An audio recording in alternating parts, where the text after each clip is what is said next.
Hello. Before we begin, let's just take a breath. Start coming into our body, taking a nice deep breath in through your nose, sighing it out, letting it all go. And I want to ask you something. What if the biggest thing limiting your life isn't your circumstances?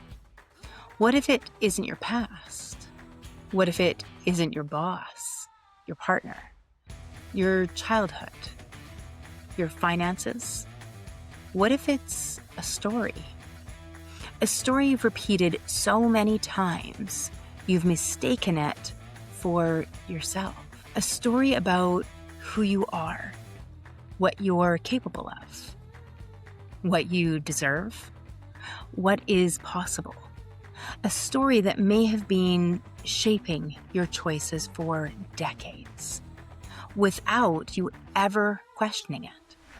And today, we're going to pull that story into the light. Hello, and welcome to the Aligned Human Project podcast, where consciousness meets creation and alignment becomes a way of life.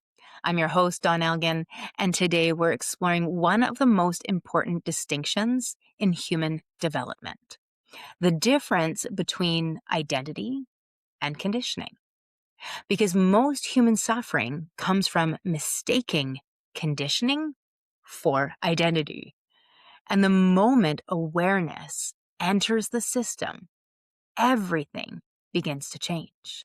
One of the biggest misconceptions people have is believing they consciously chose who they became. Most of us didn't. Most of us adapted. We inherited stories about success, failure, worth, relationships, safety, maybe belonging, love, all those things that we desire, achievement. Long before we were old enough to evaluate whether those stories were true. I'll give you an example. When I was about 7 years old, I have a very clear memory of us playing a game at school. We're in the back field of the elementary school, and the teacher goes to split us into two teams. So we have two team captains. Each kid gets to pick, who's going to be on their team. We get to the end, and we have an odd number, and I'm the last person left. So the two team captains are arguing over who has to have me on their team. I'll admit, I was not very athletic and coordinated, and I was definitely an outcast. I didn't have any friends. So teacher finally gets fed up with it, and she says, "You know what, Dawn, why don't you just sit out and you can play next time?" In that moment, I got a very clear message that I was an inconvenience.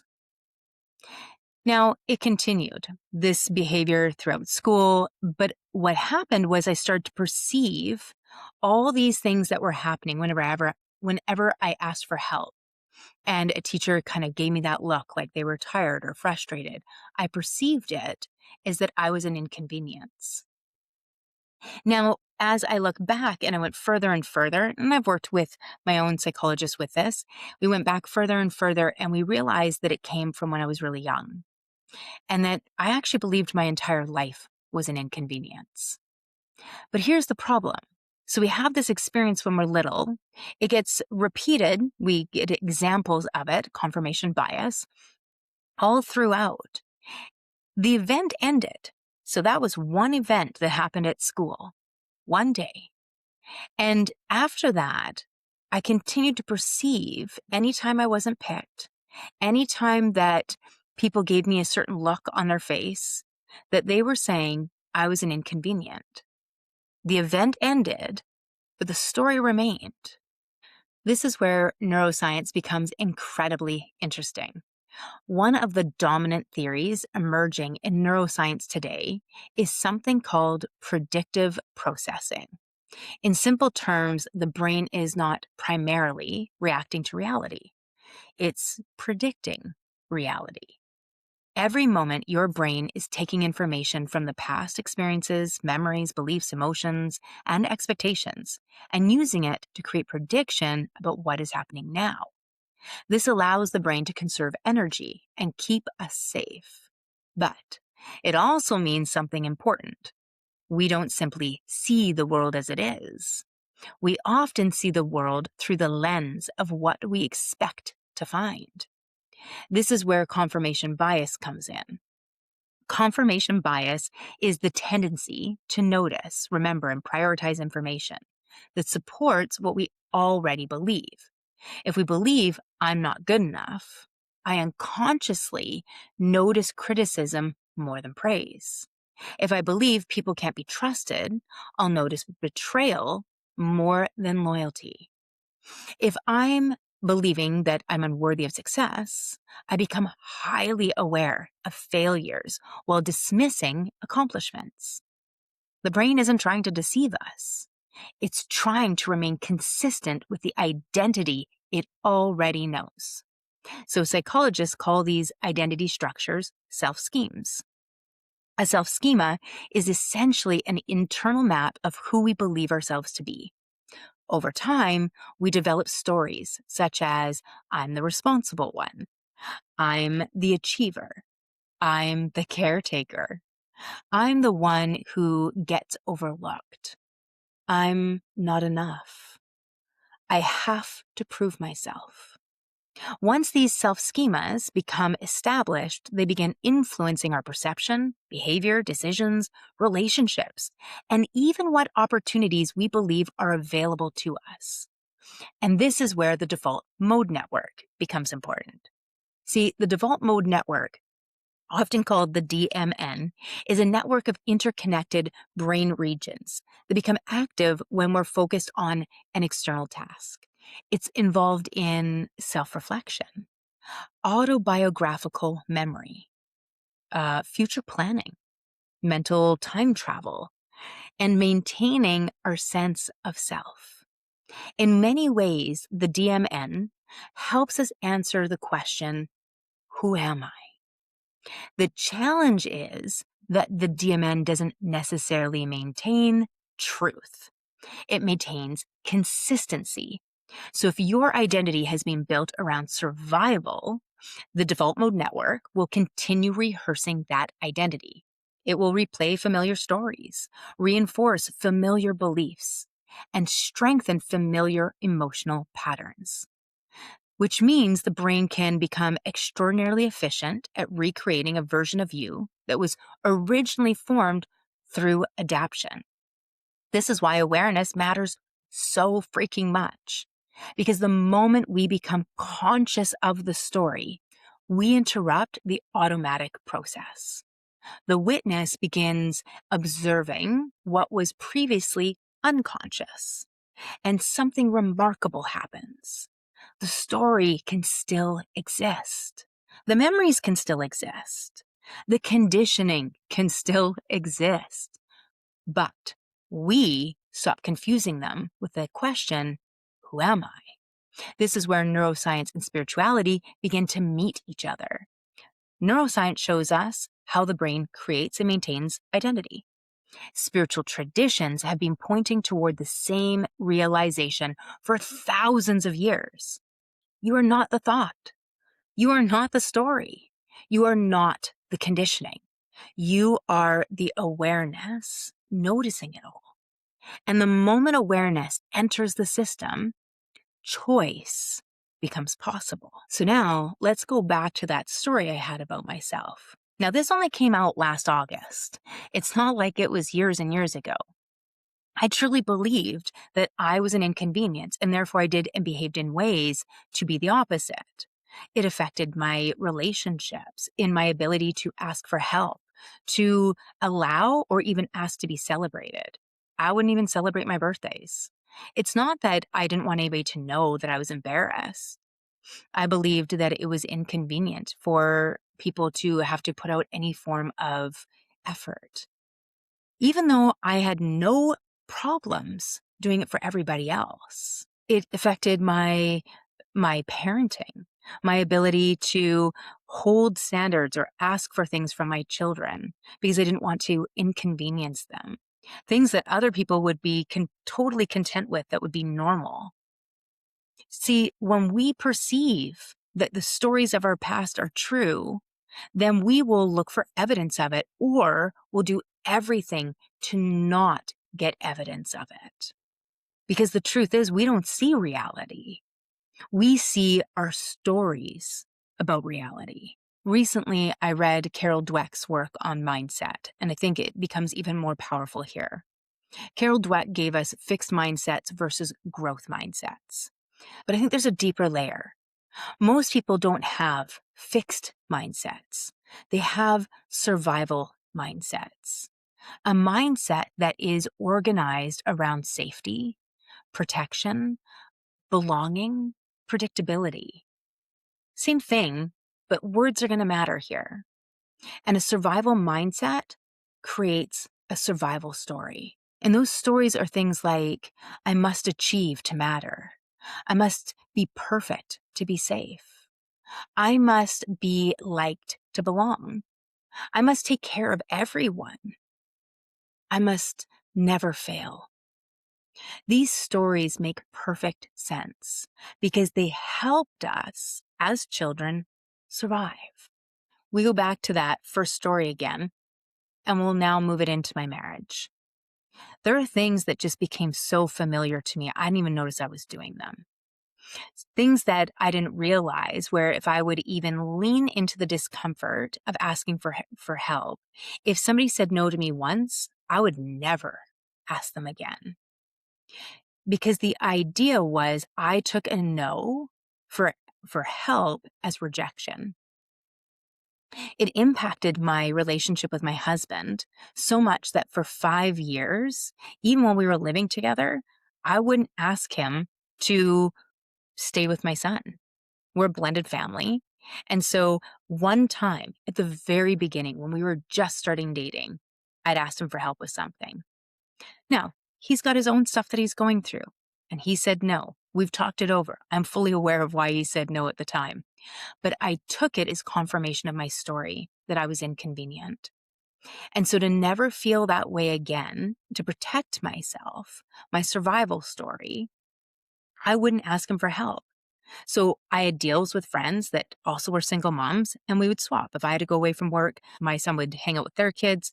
If they had to go away or do something, their kid would come and stay at my house. And it was great, but it was give and take. It wasn't asking for support. It wasn't asking for help. And so here we are, 5 years later, I would go away for work twice a year for big buying shows. And I would literally, my son would go and stay with friends. And I remember finally one time my husband said to me, you know, Braden can just stay home. Like, I'm here. I'm fully capable of taking him to school and picking him up and making dinner. And I actually said, oh, I wouldn't want to inconvenience you. And it provoked an incredible conversation, a conversation about how one time he had said something or said no to something didn't mean that it was always no. And this realization that I never asked for support. I never asked for help. As a matter of fact, I prided myself on being incredibly independent to a fault. So it felt familiar. These things feel so normal that we just take them for truth, but they're not truth. They're true to us based on our perception, based on our story. It's what feels familiar is just normal, but it doesn't mean it's truth. See, truth is fact. Fact, not any emotions connected to it, no backstories, just fact. It's pretty rare for us to deal in fact. We almost always deal in what's true to us. And so from this realization, we'll fast forward now. So think, we've been together 18 years, off and on for the first couple of years. We kind of dated. And now for the last 16, committed. So 5 years into that, so the last 13 years, we still continue. I get better with him, but not outside of our relationship. So with him, I can ask for help. I could direct somebody to help me if it was somebody that maybe worked for me, somebody that I could direct them and ask them to do something, but the expectation was that they would say yes. But I still rarely asked for anything of friends. I still didn't want to celebrate my birthday. Once I'd put it out that I really wanted a birthday party when I was 40, and when some people couldn't make it and were busy, which is totally okay, I took it as confirmation that I was inconvenient. And again, we go into that story. Now, at the time, I was unaware of it. It was an unconscious behavior.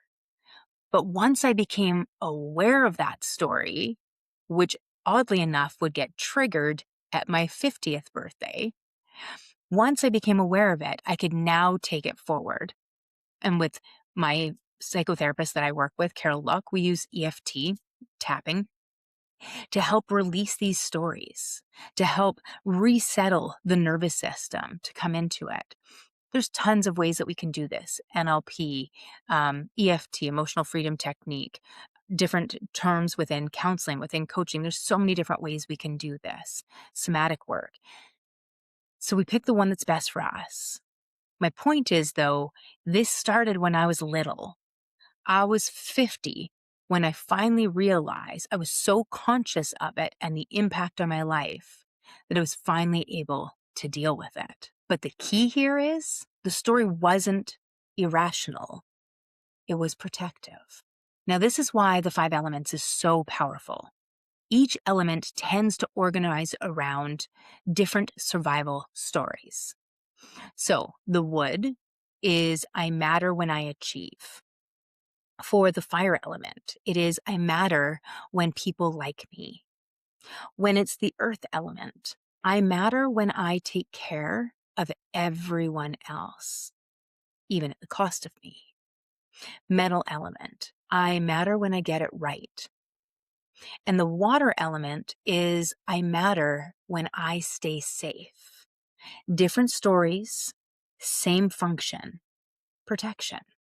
Now, your dominant element starts to establish itself fully by around the age of 8, nature and nurture.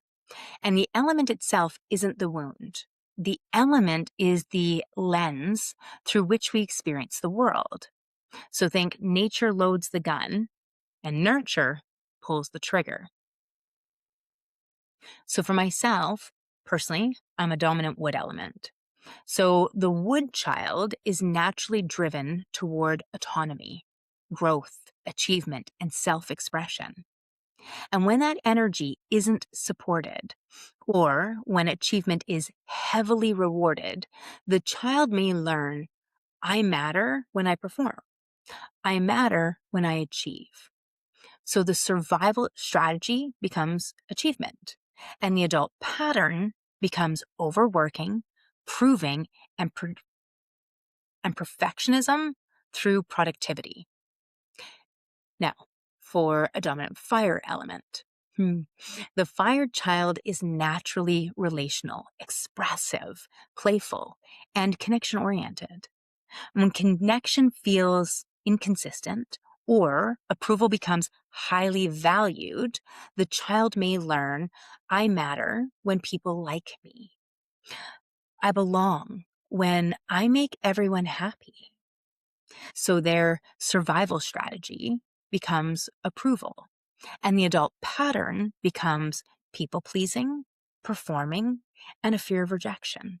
So now we move into the earth element.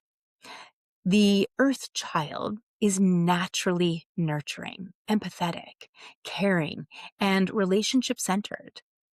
Often develops through emotional neglect, inconsistent nurturing, or becoming the emotional caretaker, praised for being such a good helper. So the earth child learns, my needs come second. I matter when I take care of others. And the survival strategy becomes caretaking. The adult pattern becomes overgiving, rescuing, and burnout. So now metal element. A metal child is naturally thoughtful, discerning, structured, and conscientious. When love becomes linked to performance or mistakes are criticized, the child learns I matter when I get it right. I am safe when I am perfect.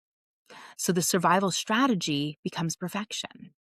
And the adult pattern becomes self-criticism, control, and rigidity.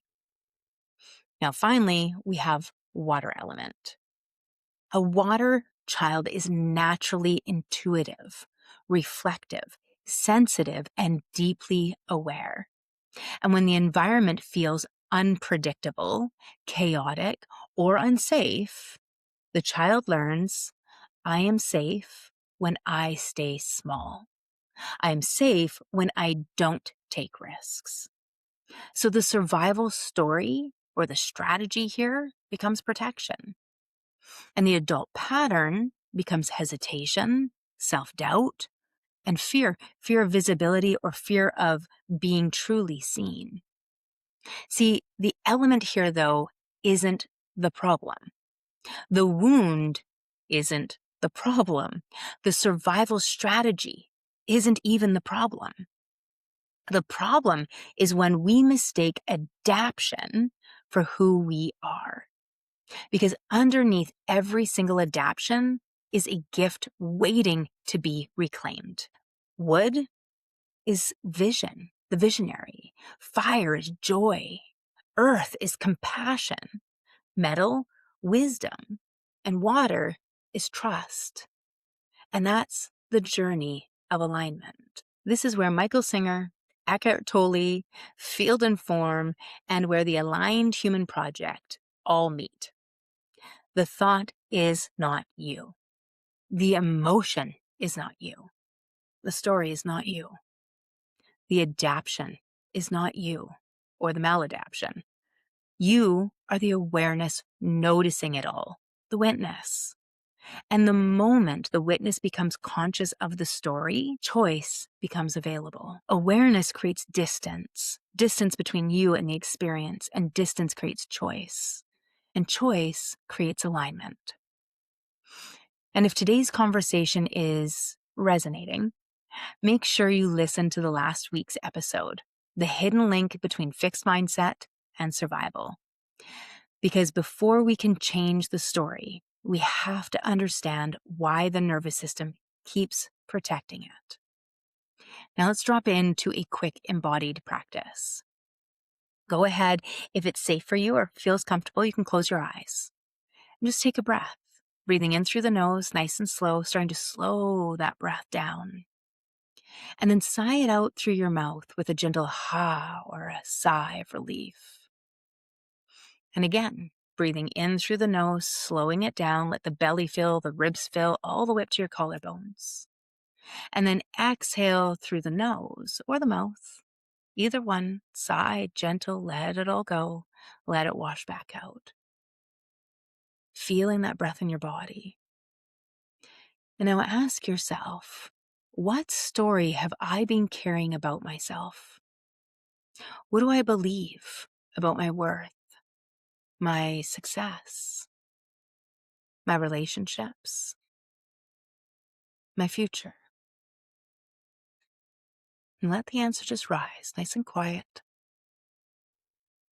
Now ask, is this truth or is it conditioning?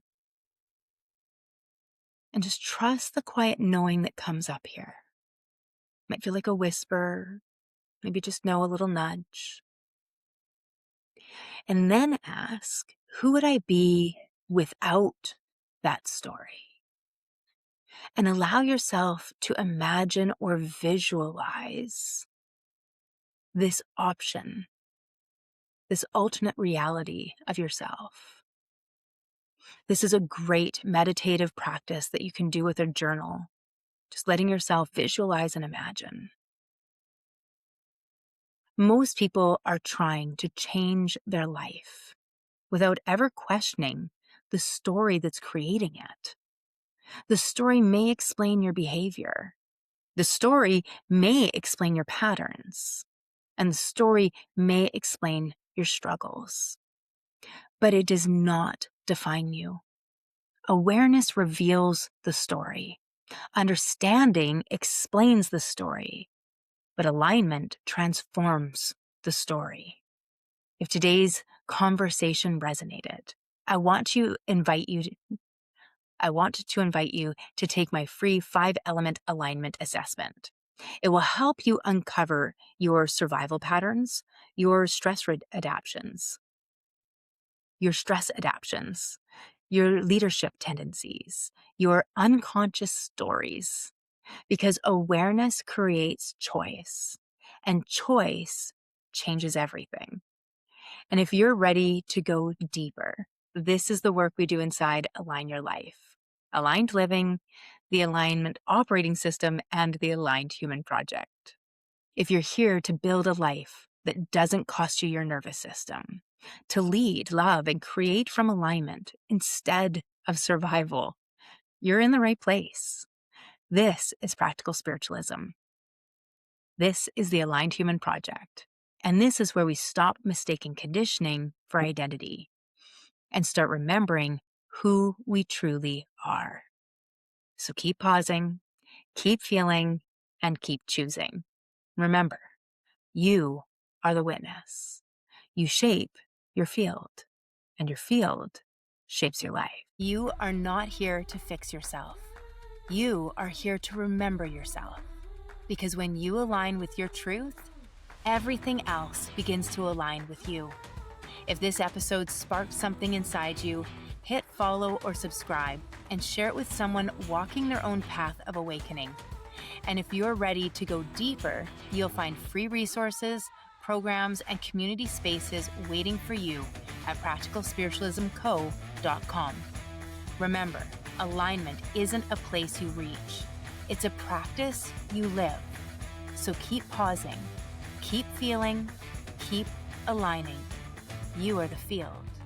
You shape the form.